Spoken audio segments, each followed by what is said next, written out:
दोस्तों, ये कहानी एक लड़के की है जिसे मेहनत करना बिल्कुल भी पसंद नहीं था। वो हमेशा आलसी बनकर सोता रहता था, लेकिन एक दिन उसे अपना आलस छोड़कर मेहनत करनी पड़ी। अब उसे मेहनत क्यों करनी पड़ी और उसे उसकी मेहनत का क्या फल मिला, ये जानने के लिए हमारी ये कहानी अंत तक जरूर देखिए। और हाँ, ऐसी ही अनोखी और मजेदार कहानियाँ देखने के लिए हमारे इस चैनल को जरूर सब्सक्राइब करें। बरसों पहले की बात है। एक गांव में एक किसान अपने परिवार के साथ रहता था। वो किसान बहुत मेहनती था, पर उसका बेटा बहुत आलसी और कामचोर था।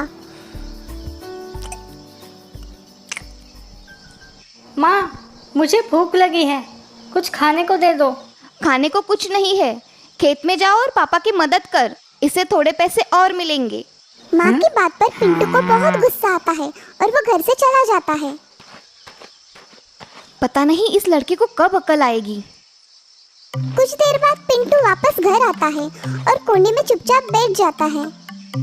शाम होते ही किसान घर आता है।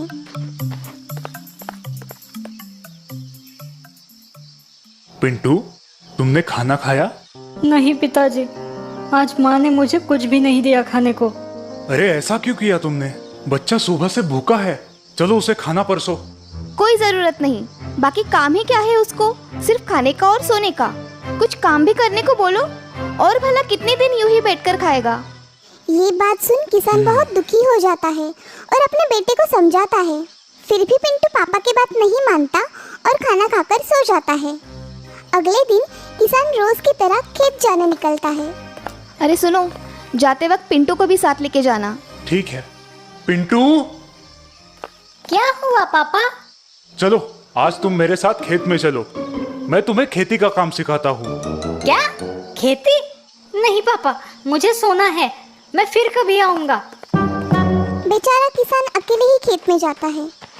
खेत में काम करते करते अचानक एक सांप किसान के पैर के नीचे आता है और उसे काट लेता है। बचाओ, बचाओ, कोई मेरी मदद करो, मुझे सांप ने काटा है, बचाओ।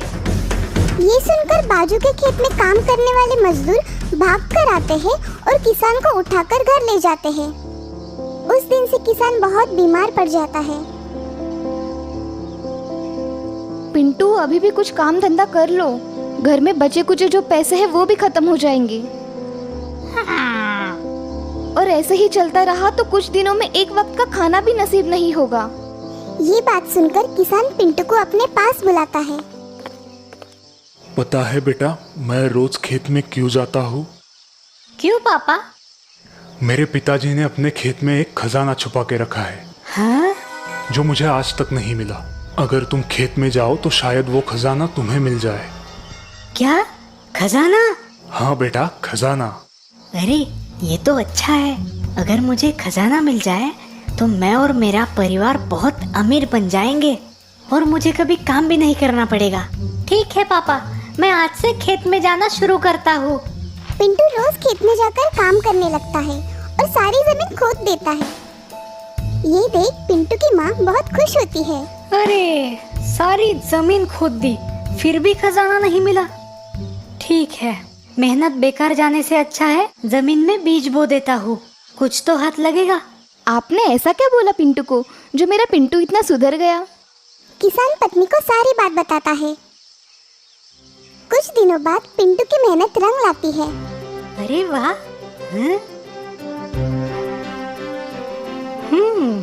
खजाना तो नहीं मिला, लेकिन फसल अच्छी होगी है। चलो अब इसे काटकर बाजार जाकर बेचता हूँ। पिंटू फसल काटकर बाजार ले जाता है और सारा धान्य बेच आता है। उसे काफी पैसे मिलते हैं। पिंटू बहुत खुश हो जाता है और खुशी खुशी अपने घर जाता है। पिंटू घर आकर सारे पैसे अपने पापा को देता है। ये देख किसान खुश हो जाता है। मैंने कहा था ना तुम्हें, हमारे खेत में खजाना गड़ा है।